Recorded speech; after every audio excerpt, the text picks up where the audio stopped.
So did you know that it's possible to omit sprinklers in some closets in pantries?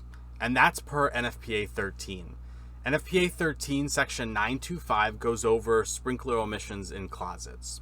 There's a requirement or allowance in there that you can omit sprinklers in pantries in hotels and motels as long as the pantry doesn't exceed 24 square feet and it's surfaced with either non or limited combustible material. And the thought around that is in hotels and motels, the fuel load in those closets is relatively small because we know it's transient. So we don't necessarily have a huge fuel load in those spaces. And then hospital closets, we're also allowed to omit sprinklers if it's less than 6 square feet and the depth of that closet meets some specific requirements in NFPA 13. But what some people don't know, and it has been added into the 2022 edition of NFPA 13 as a bit of a reminder, is that the code which requires that a sprinkler system be installed, again, NFPA 13 is just a design standard, doesn't tell you when you have to install sprinklers. So the code might actually provide some modifications that will permit further omissions. And NFPA 101 is an example of one of those codes. NFPA 101 is a life safety code, and it requires sprinkler systems to be installed based on specific occupancies or specific risk factors of a building. And it provides some allowances for omission of sprinklers in closets.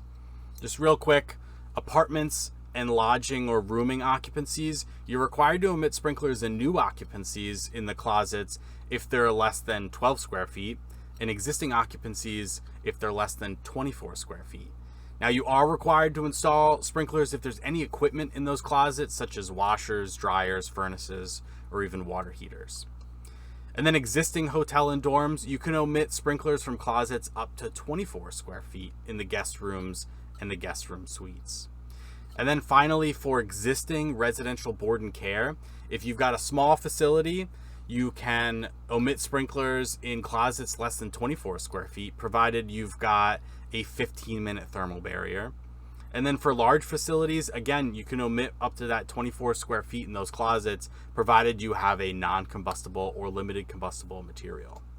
So again, there's other codes and standards out there that might provide some more requirements that you can apply to designing and installing these sprinkler systems. So I highly suggest taking a look and just making sure you're paying attention to, what's requiring that sprinkler system to be installed, and is there any other requirements that I need to apply other than what's just in that design standard itself. If you're interested in learning more about occupancy classifications, because occupancy classifications apply to a lot of these modifications, I'm going to link a blog down below that goes over how do you classify an occupancy and what are the different occupancies in NFPA 101.